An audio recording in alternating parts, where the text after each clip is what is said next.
Well, hi, everybody, and welcome back to the Ascension Playground. My name is Ursie, and today I'm so excited. We are hosting a wonderful classmate from Julia Balaz's Quantum Soul Guidance Practitioners course. My new friend, Ulrika Sullivan. Hi, Ulrika. Hello. Hi. Thank you for joining me. And we're just so excited to be here to see what wants to come up in this now moment as we kind of open the stargates and portals for an expanded conversation for some of the things that both of us are tuning into. So I would love for if you want to start with how we got here. Because there's some kind of synchronicity, especially with this eclipse, this powerful energy, as Pam Gregory says, it's like the eclipse for the age or the next 10 years. So there's something powerful happening, and we've got this full moon coming up May 5th. So we're in this window, this pocket, to still bring forward, from our hearts, that which we love and which might also help support the collective. So how did we get here, Ulrika? How did we get here? Well, I agree with you that it's this window of, and I feel strongly that those that are meant to kind of connect now are doing that. And it's like this window opening for connections like that us realizing, like, between the solar eclipse and Aries, which is all about ourselves and, that Aries energy, and Scorpio, which is also the depths of it all. And between there, we are, connecting. So that's, I think, now right in between is why we came together. And I think our conversation really started, like, what is it that we're passionate about right now? And for me, what came up is that I have noticed in my practice that I'm starting to naturally tap into the Kuiper Belt objects. And what are the Kuiper Belt objects? They're asteroids, planetary bodies, and we're going to go into all of this. But the reason I think we're here today is to highlight some of these energies that these Kuiper Belt objects are representing and bringing in to a greater extent now. And, we're trying to find an answer why things are happening, why we're coming together with the people we are. But I think it's all synchronicity, as you mentioned. It's all meant to be. I would underscore that it is soul family, soul tribes are meeting now more than ever, like across the globe.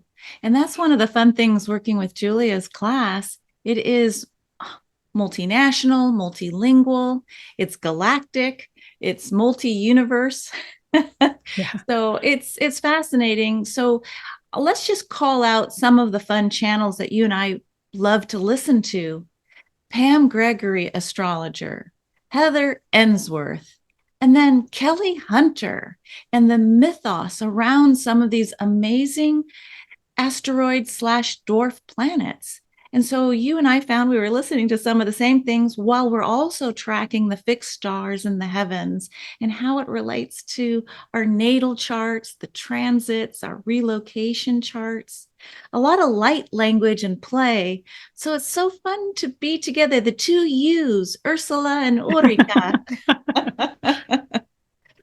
I'm going to jump in because I got inspired by your invitation, because in human design, we're both projectors, which means we're guides. We're guides waiting for the right invitation to engage, if it feels right for us energetically and emotionally. Well, here we are. Here we are. Here we are. And then because I'm a double Virgo, I always like to create a little bit of imagery. And we're just going to have an open conversation based on what we're hearing through the cosmos, through the morphogenic field. Let's see, here's my little slideshow. And while Ursula is putting that up, for us to see.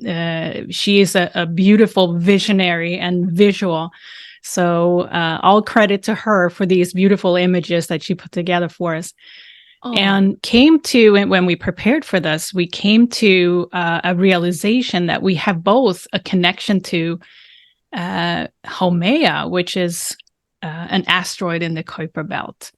So yeah, isn't that exciting? So why don't we start with that? I'm just glad you can say Kuiper, and I learned how to spell it. I know sometimes Pam says Kuiper. You have to almost go Kuiper. So you're like, what is that? But I did put up a picture of the old goddess images, you know, the Roman and Greek. And so many of us may know about the Greek stories. And then you have the asteroids and the asteroid belt that are connected to that ancient time of myth. So what makes the Kuiper Belt so interesting is this idea that when the collective is ready and the need is great, the answers come in. That which is already there is made visible. And so science and the technology now allows us to understand there is a belt beyond the asteroid belt. And so some of those TNOs, trans-Neptunian objects, are being named. So our focus today, because Ulrika and I were like, okay, what do you want to talk about? Okay, well, we have a short list. And I just stayed open. And you've just returned from Hawaii. And I was born in Hawaii. And I just felt during this ecliptic energy focus on this beautiful Haumea. And I'm sitting in front of a beautiful image to contrapose, you know, look at the old Greek mythos.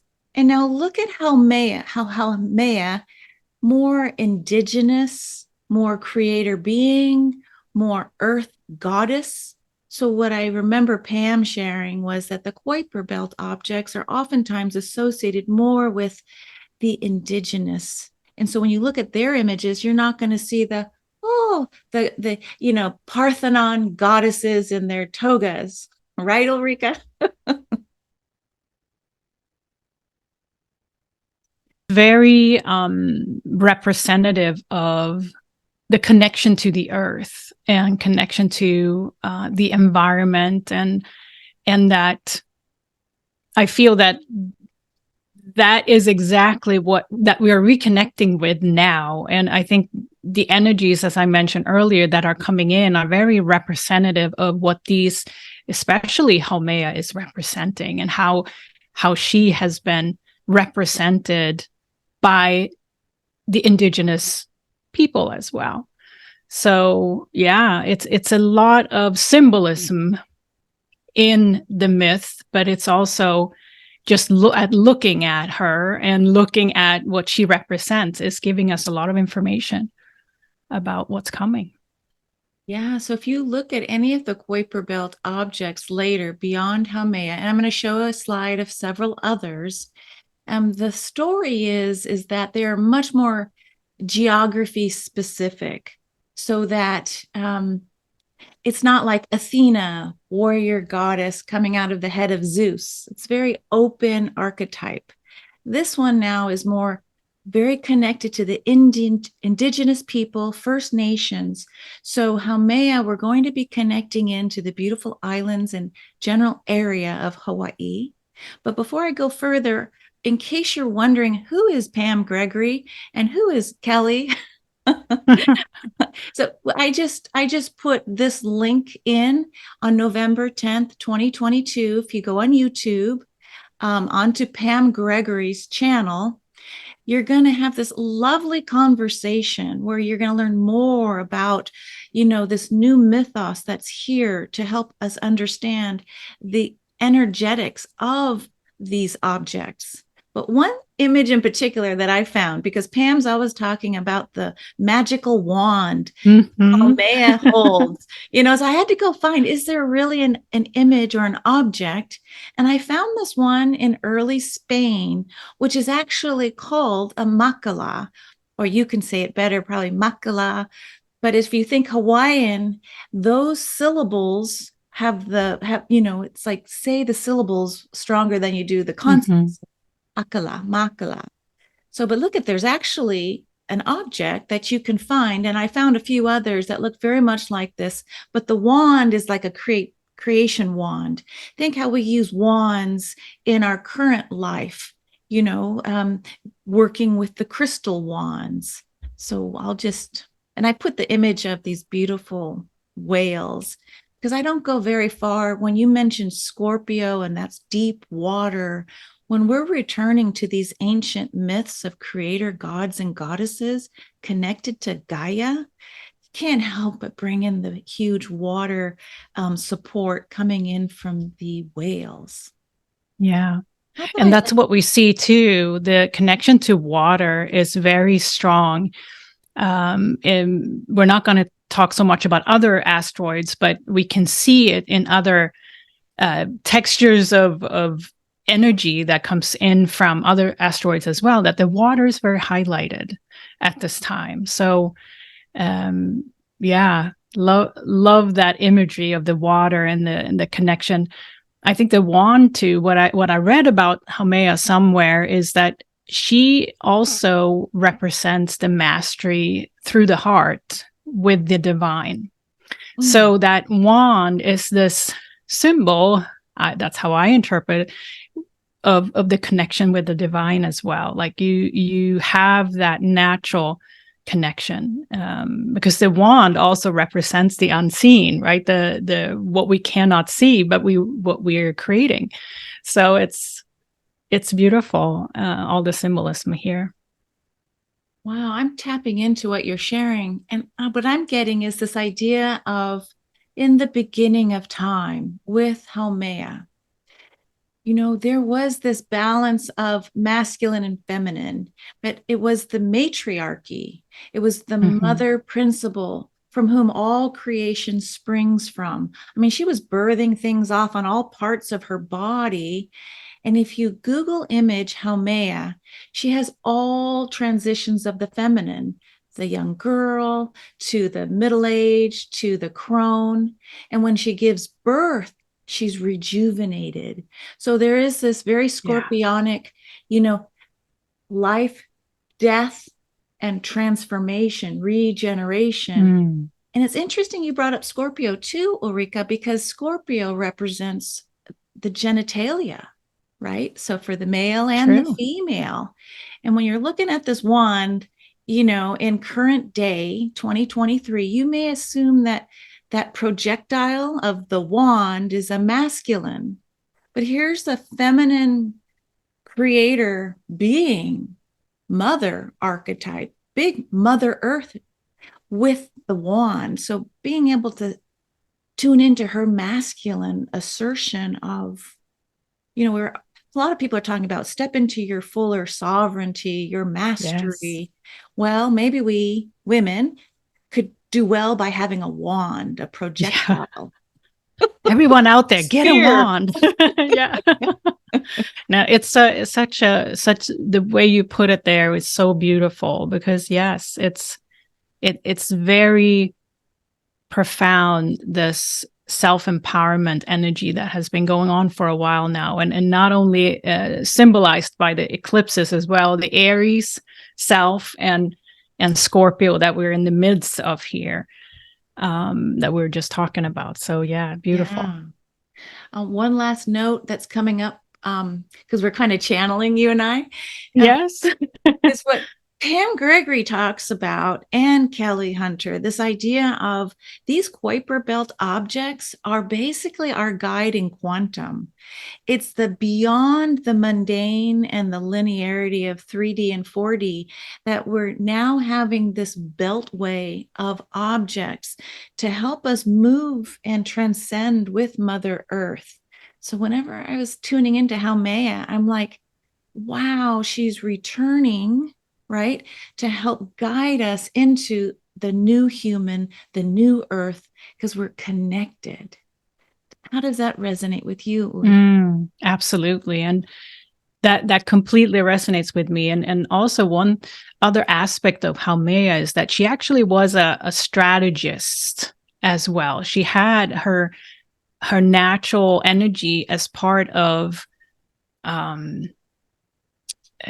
wouldn't say government, but politics. Like maybe it was a completely different way of using politics or using, those kinds of energies in the past. And that is also our opportunity now to tap into new ways of doing strategy, as you say, and now linking into the more masculine aspects, the wand as a symbol. So she was a master in that as well, and which is very interesting. That combination of masculine, feminine within her. I know sometimes we get so polarized, like the anti-male, so we got to be uber female, or the feminine male, and so it's just this idea of coming back to wholeness is, how I like to hold it. Like, okay, so who will help us navigate into this idea of the quantum or the new earth? And so I apologize for this slide because I tried to highlight, but it looks like I scribbled out. That word is Kuiper Belt, and it's showing, Ulrika, I'm going to let us know what we're seeing, but it's showing like here's the sun, and then here's this belt objects. Yeah. So this is a pictorial of just for us to understand kind of what the order of things are, but also we've many times heard about asteroids, but what we're talking about here are those asteroids that are having an orbit outside Neptune and Pluto. And they are also asteroids that have been more recently discovered, such as 2003 through 2004. So, and they also have some interesting orbits. And we're not talking so much about Sedna here today, but for example, Sedna has been considered an extremely important asteroid because of her orbit of 11,000 years. And all of these asteroids, including Haumea, who has an orbit of 284 years, I think it is, it represents something. It represents a cycle. But all of them that we're talking about here are orbiting outside Neptune. And here we come back to the water again. Beautiful. So they are still in the flow of Neptune's influence and the water that Neptune represents. So that's very interesting to me. And as you can see, they are less, like we consider Mercury, let's say Mercury, Venus, and those planets that are closer to Earth, more personal planets. But I would argue that all of these Kuiper Belt objects are also not only influencing us as individuals, but also the collective movement, and similar to Pluto's and Neptune's and Uranus' influence on the collective. So it's this link between the quantum perspective and quantum leaps, I feel also very strong, not as strong with closer like Mars or Mercury or Venus, but these influences and energies that we now are getting more access to it, because when we have discovered an energy, an asteroid, we also have access to it. So I think that's the quantum leaps that we're really going to experience, and the Kuiper Belt objects are really part of that. That's a strong feeling of mine. I love how you brought in Neptune and the water. And so when I go back and I look at, the whole picture, Venus, and then Neptune is the Venus is love, personal love, typically, and then Neptune, the higher octave of this type of love, but more from a unconditional cosmic love. And then to go beyond that cosmic love into these Kuiper Belt objects, I think you're right. There's only one way to transcend and move into quantum. What's coming up from me is this beautiful idea of the heart-centered navigation. Like we can't get through to ascension through our minds, right? It is Right. as a young child, a little child, open and through our hearts. So when you bring up this issue of water and Neptune, I think of cosmic Christ. I also think the water represents the emotional, which separates Yeah. us out from non-human beings, right? This emotional intelligence that we carry, for all of its glory, the joy, the hate, the love, we bring this emotional intelligence. And when we look at Neptune calling us to be like a higher octave, and then the Kuiper Belt objects, Haumea included, we're going beyond what we even imagined. So this is that leap of faith that you brought up, the Aries, flips part. Is it time to take that leap to assert myself into the deep water of Scorpio, which is going to take me into the feeling state? So it's this trying to balance masculine and feminine through an emotional pathway. And it's interesting, you and I are both projectors with an emotional guidance system in human design. No coincidence there, right? No accident there. And then lastly, the picture above me, Haumea, if anyone wants to take a look at this picture, you sent it over to me, Ulrika, from Kelley Hunter. But look, it's a beautiful island goddess with the rainbow. For some of us who are raised Catholic, that was the covenant by God or source, Yahweh.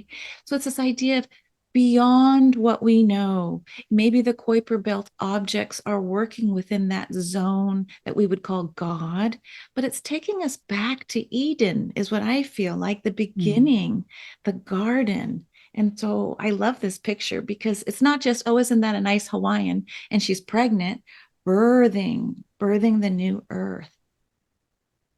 Yeah. Yeah, it's that bridge between, I feel strongly that she represents this bridge between, and also the mastery that she displayed, right? The connection between the divine and earth in a very, very strong way, in a very embodied way. So yeah, it's and what we will see later on is that we both have connections I know. to this. I think she was calling us to please focus on me. I mean, there again, no accidents, right? So Haumea. No accidents. Yeah. So there's that word asteroid, and then trans-Neptunian objects, which means beyond Neptune. And then we're going to bring in the words dwarf planet. So many of us know that Pluto was recategorized as a dwarf planet.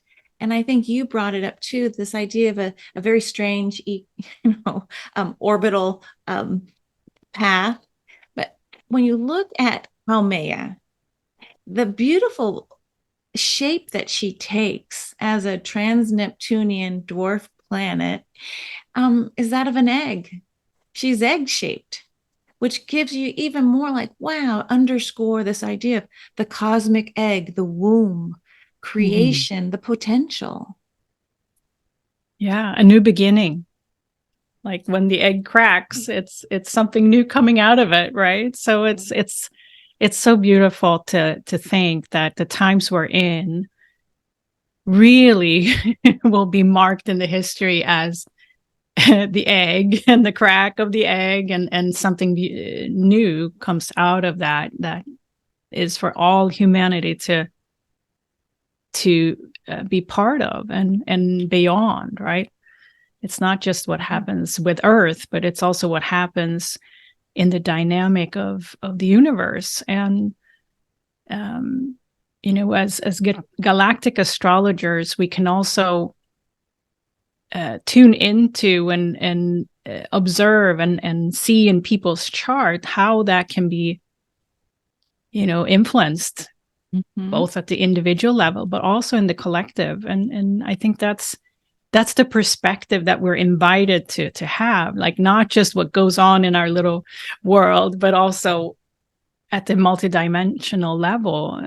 And I think Haumea is definitely an energy of expansion, if you will. Yeah. So I love that. I mean, when you're talking to, she's just, Haumea is here. She's here. She's here. Yes. And when I hear her saying to me very specifically, is that this egg shape, and her almost like return, or the return of the cosmic egg.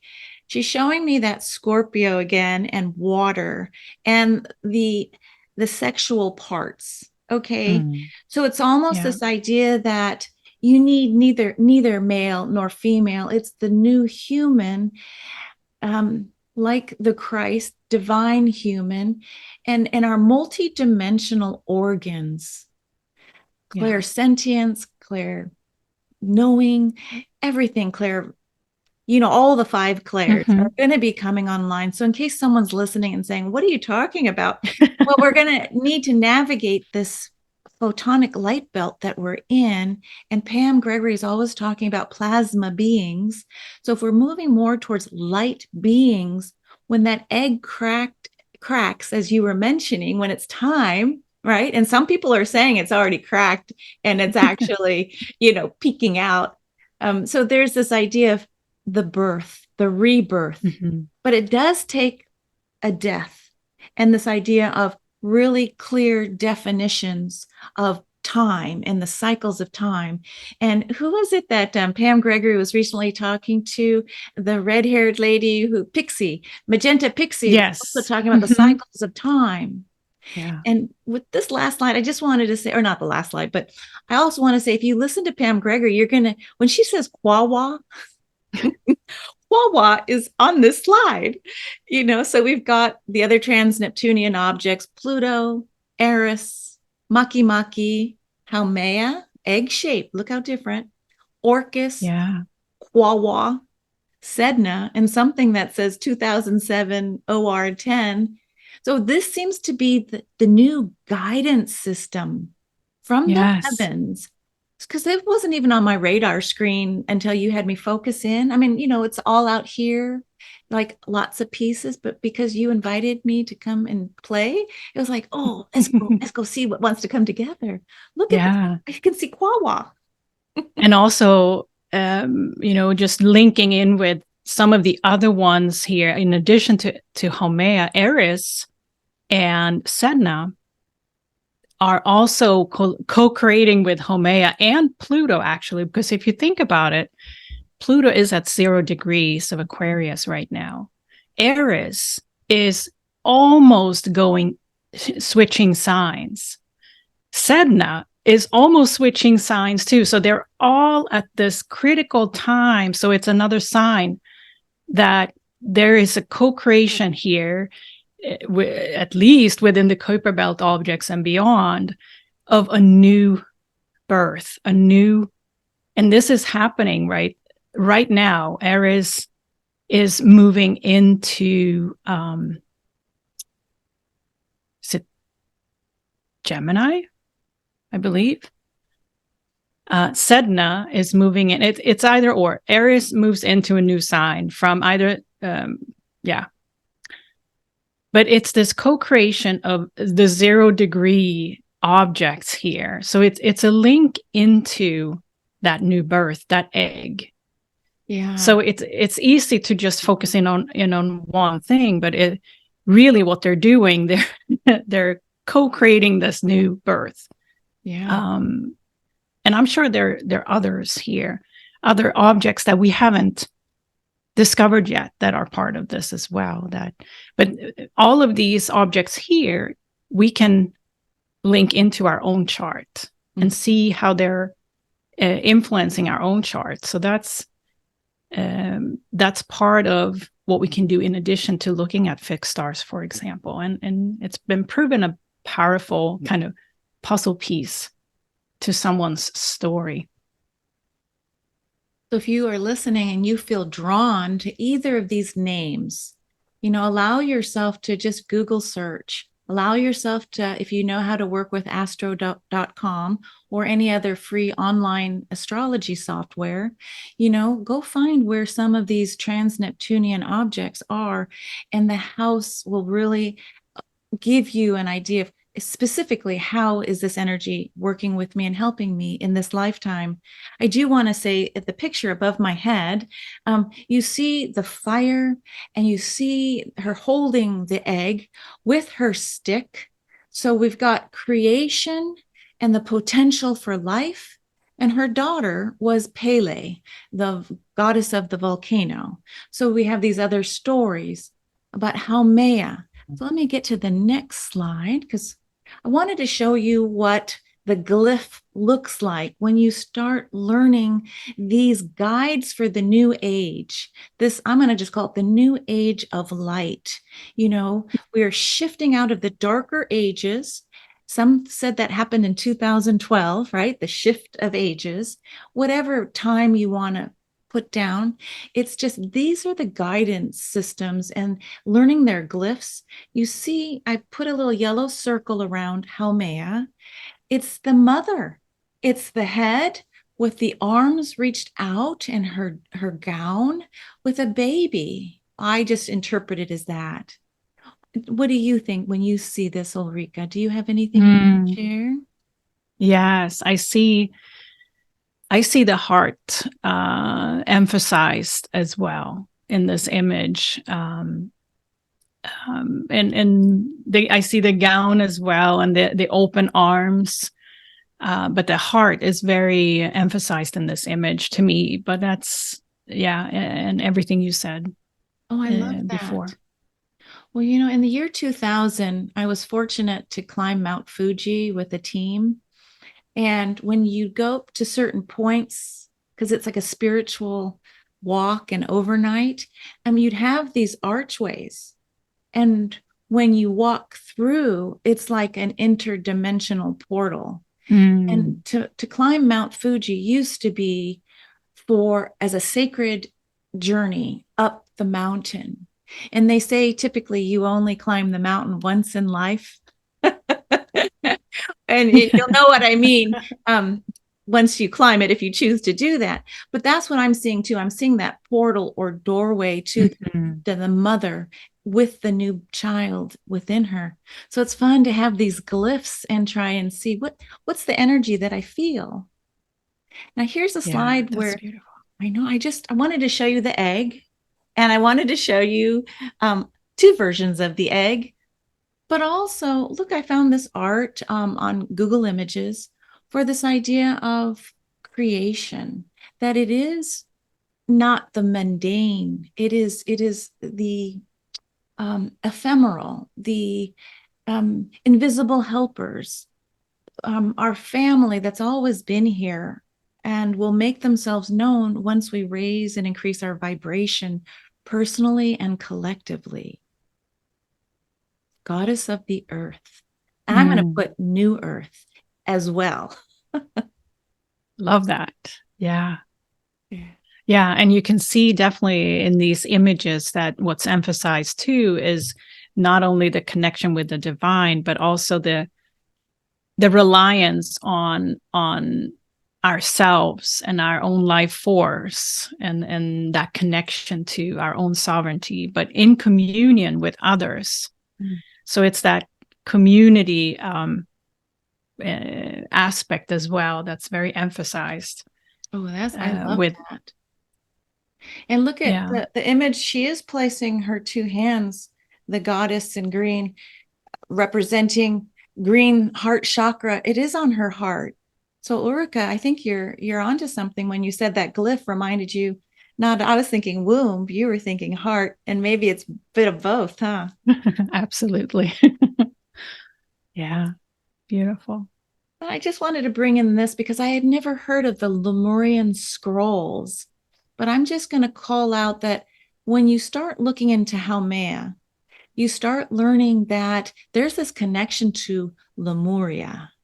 And so it's a beautiful, almost like, you know how everything is on a spiral. Well, actually, it's a vortex. We return to where we began. And sometimes the evolution is like a really long time. But this connection with Haumea to Lemuria and its location in Hawaii. Now, I know others have said, well, Lemuria was in the Atlantic Ocean or Lemuria's here. We're going to hold it as a multidimensional place where when I've been given readings, Lemuria was a place that was basically our bodies were more plasma-like beings, energy. And it was learning how to be in this beautiful garden, this co-creation of beauty. But we'd pop in and out of physical form. But oftentimes, according to Cryon, channeled by Lee Carroll, he found that you only had one Lemurian lifetime. I'm like, really?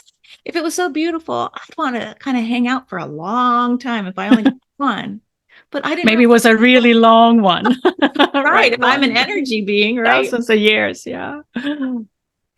Here's a quote from the Lemurians. When you look at the divinity inside of you, it changes what you see outside of you. Yeah, so true. It's that change of perspective that we are talking about now. The ages of in more darkness and we're progressing now as part of this cycle into more light, returning to light or moving on to light. But that's exactly what that saying is saying, that change of perspective is changing our view, our experience. And yeah, lots of truth in that for sure. I mean, under that word, Lemurian scrolls, it says angelic prophecies revealing human origins. I got to get this book. So it's interesting. Like, I grew up just wanting to talk to the angels. I just, loved angel pictures, loved anything angels.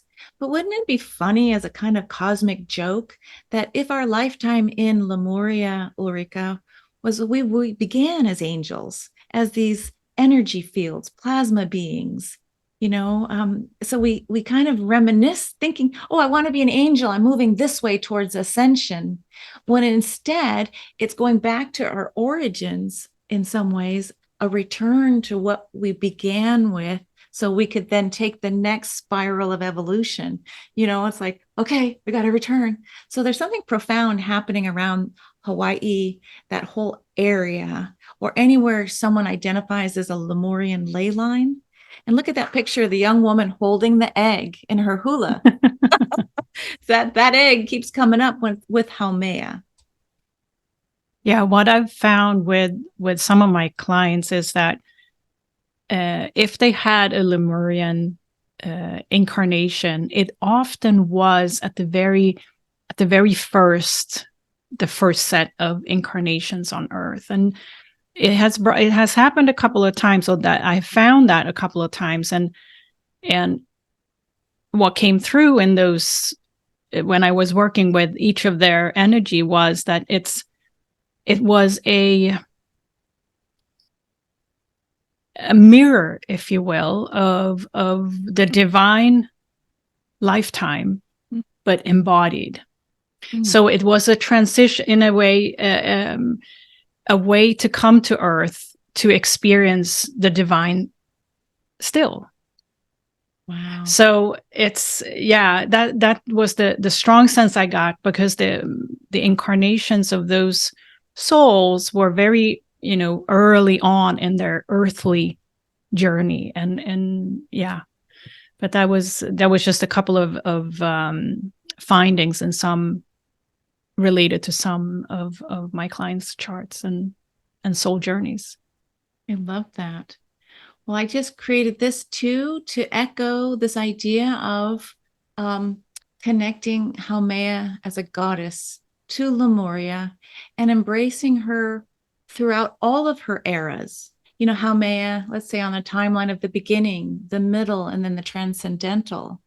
The story that I read was when she got fed up with being on Earth, she just went into a tree and became breadfruit, to still feed her people. But she's like, I'm done. And so now we've rediscovered her in this era and are trying to understand and remember. Now, isn't it interesting, these three images that I found on Google? I do have this book, The Women of Lemuria. But look at all three images of Haumea and Lemuria and see how they're connected. If you enjoy Cryon, it's a channel. Let's see, Monica Morani and Amber Wolf wrote this the women of Lemuria. So I just wanted to add that in case you feel drawn to learning a little bit more about what does it mean. So I created this slide then to say, we talk so much about return to Atlantis, but before Atlantis was Lemuria or Mu, M-U. So is Haumea, Ulrika, is Haumea helping us return to Lemuria on a certain level? Yeah, I think that in a way it has to do with that embodiment.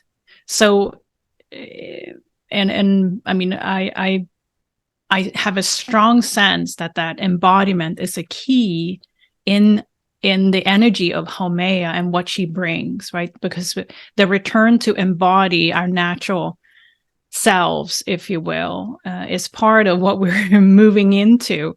And Lemuria is kind of the embodiment of that energy, at least the way we believe it's described. And it's that experience of it. So yes, I truly believe that she will, Haumea as an energy, is here to assist with that experience of our, especially the human experience of, because we live through our body here. Tell me more about that part, because in case someone's listening and they don't really understand the word embodiment, do you have like an example that might come up when you say it's really, so a lot of us want to think we're going to be angels, we want to ascend and leave the body. Are you saying the opposite, to like tune into the body, body knowledge? Yeah, I mean, if we will be still in the human body, and we are desiring and naturally now with evolution is moving into a shift, let's say from dark to light, to make it simple, there is a shift. And we talked about this shift of perspective and shift of experience that we desire to have. That comes with also experiencing our environment or ourselves even, and our body differently. And that's what embodiment is. We become, because so much in the previous era, if you will, has been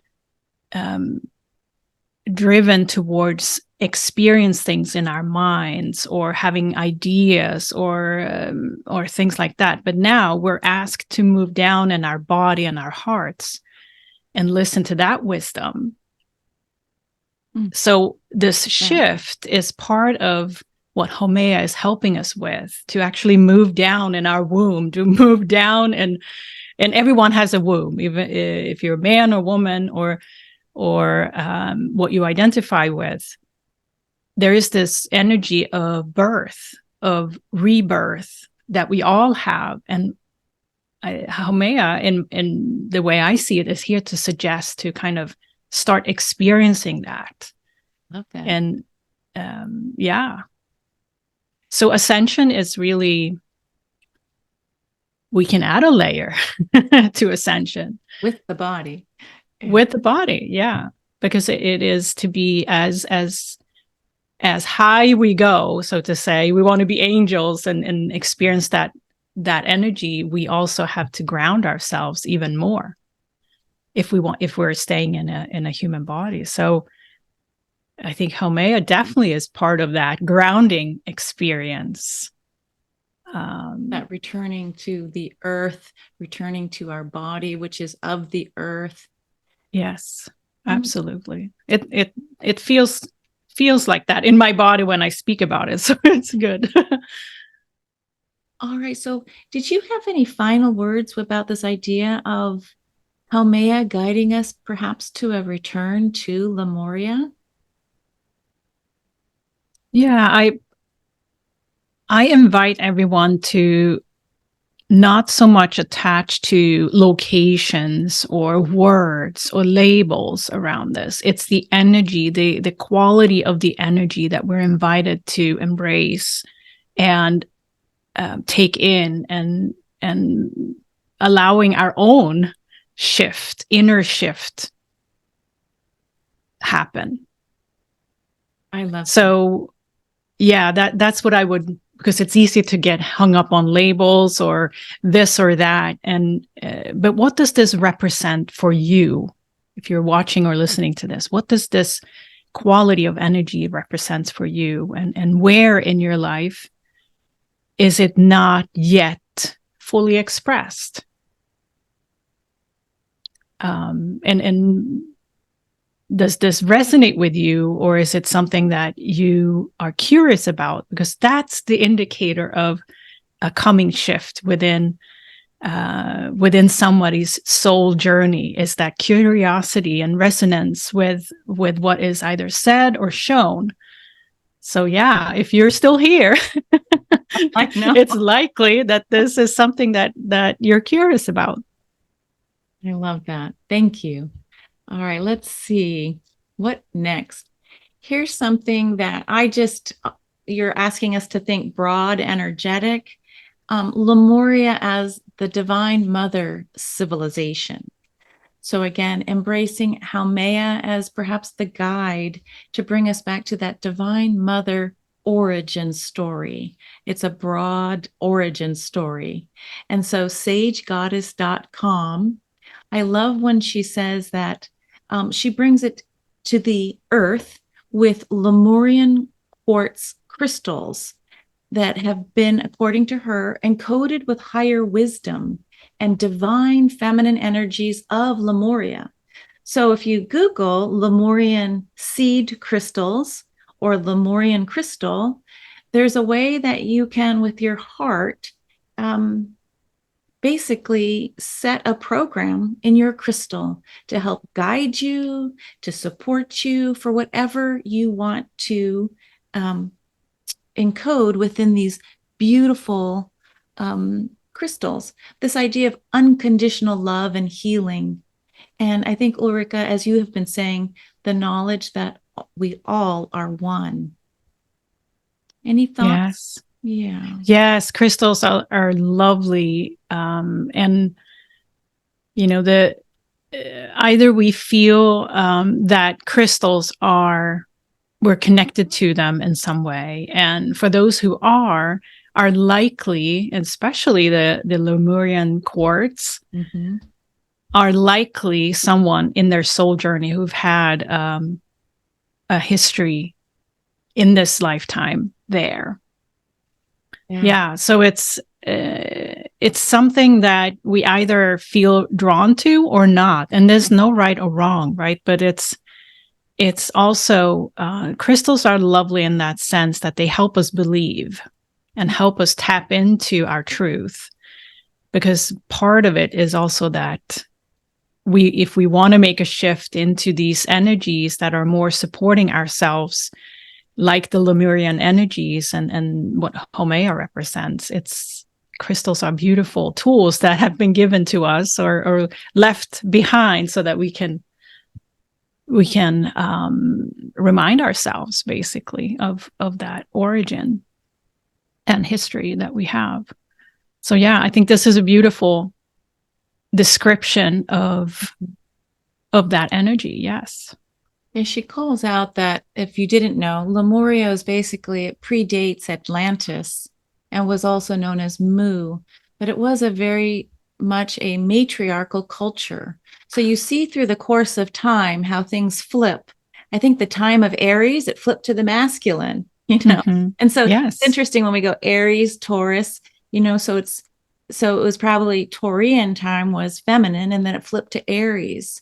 So it's interesting, we're moving out of Piscean into the Aquarian.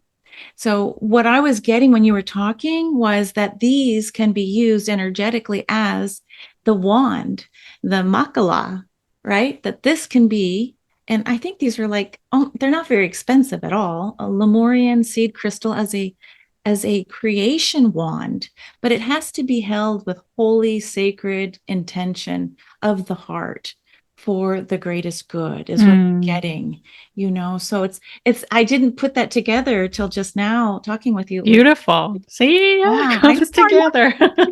Thank you, Haumea. The wand, yes. And I just couldn't leave without talking about one of the favorite musicians who's no longer on planet with us, named Is, Hawaiian ukulele player. And he does this Over the Rainbow song. But imagine if you got your seed crystal, your Lemurian seed crystal, called in Haumea and turned on his music and just allowed for divine channeling to help guide you with inspiration, or like thoughts coming in, or words being written, or even art being created. But I put the palm trees with this light. It's like when light arrives, you have no idea what the download will be. And crystals in and of themselves, it's like frozen light, right? It's like time and frozen light right there. Yeah. Yeah. It's piece of the universe for sure. Yeah. I love that you're bringing in music to this in this image, because the vibration is what it's all about, right? And music can also call out that in us. Yeah. And music here is very much tapped into that Lemurian Haumean frequency. Yeah. It's all. Yeah, so we're all going to listen to. I know. I'm going to put some at the end of this video. I'm just going to share a little snippet, because there's a certain kind of a love of the heart. Mm-hmm. And he always says, see you later. Yeah. When his mom dies or dad dies, he says, we Hawaiian. We know we're just on the other side. And it's this idea of there's a certain melancholy that comes through, like, I'm going to miss you, but I know you're right here too. So it's quite profound. And there is a YouTube video when they're actually throwing his ashes, and there's such a celebration. It's like, it's not sad like we do in America, like, oh, it was a life celebration. Yeah. So, there's no separation. It's a life with one, right, at all times, even if you're not a human body or not. And that's the invitation too from Haumea, to kind of start living that way in connection with the divine at all times, not just at certain times, all the time. Yeah. So, and recognizing that divine that you are, that spark of the divine. Mm-hmm. So it's no longer outside, but if it's your origin story, you're going back and trying to remember, what did that feel like to be in Lemuria before Atlantis? What was that like to be a plasma being that could shift and shape and be embodied at will? So I love this abalone shell. So I'm going to get my abalone and put my Lemurian seed crystals in it, just to remind me visually, like, oh yeah, connected to the sea, connected to, as Pam Gregory was saying, we're so much about salt water within us, and then moving into the salt water outside of us. So now we're at this part where here's Ulrika. Yeah. We wanted to show you how Haumea shows up on her chart and mine, just to make it real and like embody, what do we see in our natal chart? Like, how do you experience Haumea? Let's see, yours is in the 5th house. Yes. And here is where we notice the synchronicities between Ursula and I, and our connection to Haumea. So it's no coincidence we have this conversation right here, right now, together. It's just, she brought it to get us together, likely. But I have discovered that I have my sun conjunct together with Haumea down there in the 5th house at 8 degrees. And yeah, I think for me, it's a pretty recent discovery, because the way I work with asteroids, I work with about 20 of them. They come to me, right, by curiosity, but currently I work with about 20 of them for various reasons when I work with somebody's energy or chart in a reading. And so I haven't really discovered much about myself but now in the research we did for Haumea, I actually, No wonder, right? Can't make this 11 up. minutes. Not even a Yeah. degree. It's 8 degrees sitting merged energy by 11 minutes. Yeah. And remember how far away they are too. Can you imagine 11 minutes like way out here? Yeah. So it's quite a conjunction in that way. And yeah, I think that's profound. And I have likely based on galactic history, likely been very much associated with Haumea in past lives and past galactic heritage. So no wonder I'm here talking about it. Yeah, you're wearing your earrings from Hawaii, the recent trip, and it's showing up in your 5th house of creativity, self-expression, joy, children. So it's like she's here to help you play. Yeah. And I'm bringing it. I'm bringing it out now. And I think also the other asteroids that we have to play with, I just want to mention that some of the asteroids can actually help identify some of the karma, for example. There's a handful of asteroids that really helps us understand the dynamics of the karma load that we have taken on. So that's very helpful for that. Now, Sedna, for example, I've marked her in this chart, and we're going to look at another chart soon, is also part of this story and long-term collective shift. And Aries, I pointed her in here as well. Yeah. Cherry Clo and Salacia. So the ones that we chose to bring out in my chart here is really related together to this multidimensional quantum leap in many ways. So by tuning into them, we can also help guide and others and help navigate their journey through this shift. So I see it very valuable to combine with fixed stars to look at this whole blueprint that we can determine from a chart like this. And Ursula, you found also I put in asteroids with our names. I did. I took Anne Ortley's asteroid goddess class, and she showed me how to find your name. And so I'm showing up as Ursula in Ulrika's 7th house of partnership, divine marriage, so you're in my 7th house, Ursula. I'm in your 7th house. So, but Haumea is sitting in, this house of play. And it's interesting that we're partnering to come and talk playfully about Haumea. And so I'll move to the next. So we've seen yours. Now here's mine. And Haumea is showing up in my 12th house. So that's the 12th house of a lot of water. It's the ocean, right? And it is conjunct my natal Uranus. And so there is this beautiful sense that cosmically, Haumea and I, it's just, we're sharing that 12th house together. And I call on her now to say, when I need a spiritual download, suddenly, this is Uranus, connected so much to the galactic as well in the 12th house.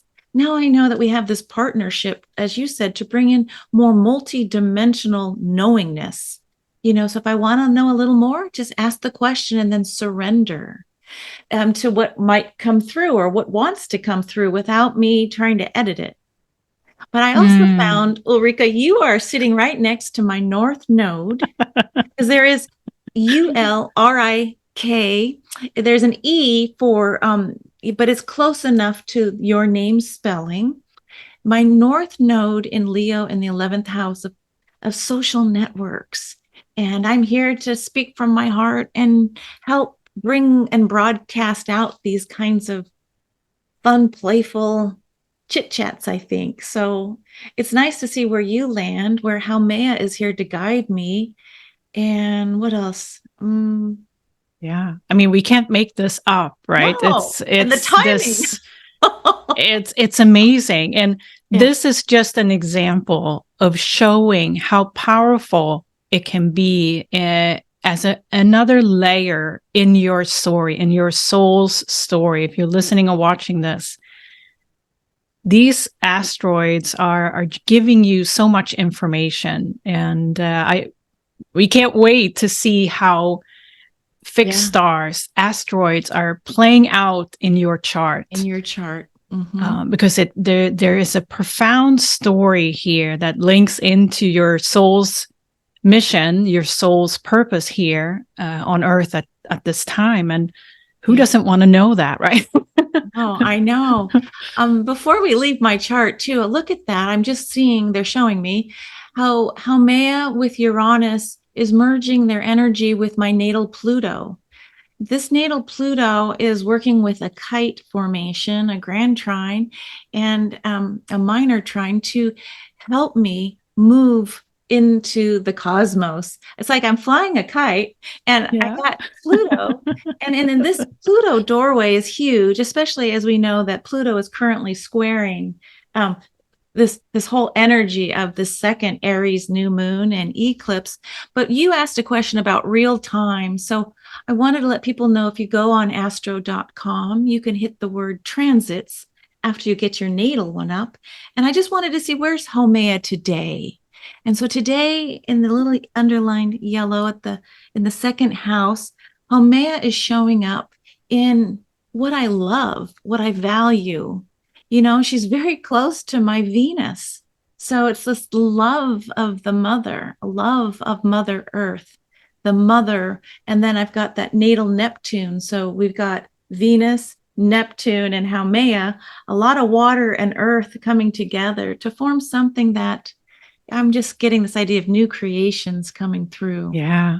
And how relevant. We're tying the loop here because we started the beginning of just highlighting Kelley Hunter's and Pam Gregory's important talk. And they were talking about Haumea's ingress to Scorpio. And look at that position. Oh. She is right there now. So no wonder we were called to talk about this today, to highlight this, this shift that's happening. You can't make it up. Okay, but there was one thing I almost forgot, but Ulrika, look at my 11th house, Leo, your name and my name in transit right now. They are merged. They're merged. Together. I'm telling you, transit, let's see, 16 degrees of Leo and 15 degrees. We're like less than 1 degree. We're sitting with each other in the 11th house. You cannot. Here we are together. I think we're going to be doing another little something. So thank you, everybody, for staying with us. If you're still here, this is the chart that I blew up to say, look at us. I think I'm going to stop sharing as we go side by side. Oh, so good. Oh, wasn't that amazing? I was like, any final thoughts, Ulrika, as we kind of just invite Haumea to just tell us anything more that we may have left off? No, I think this conversation has been so rich, and what sticks with me is really this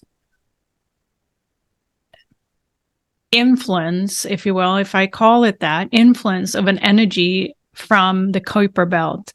It's not just Haumea that is influencing right now.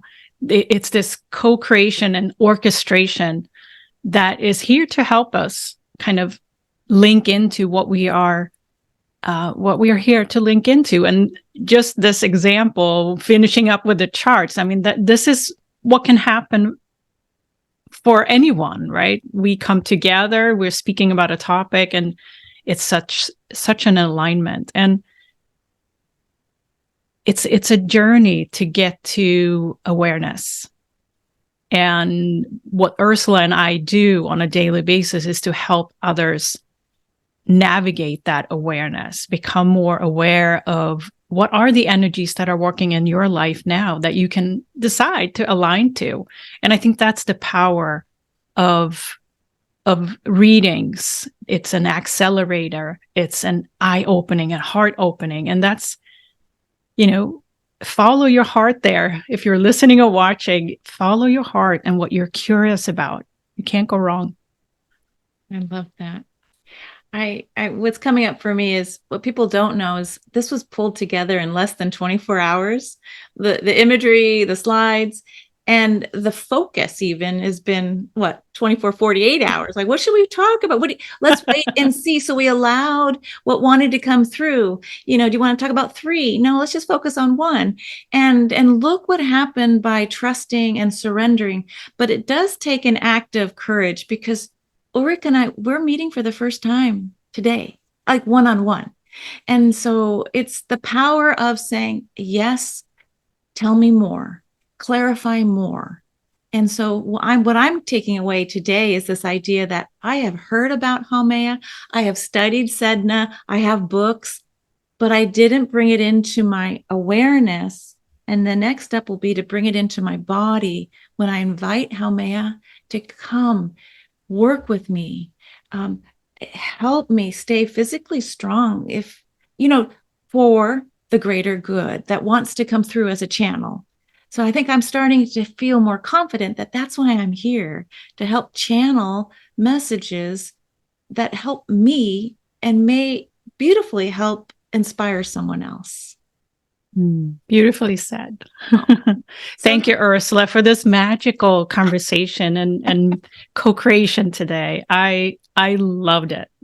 Get my little wand out, and I'm going to put a little "see you next time." See you next time. Thank you, Ulrika. Oh, you are welcome.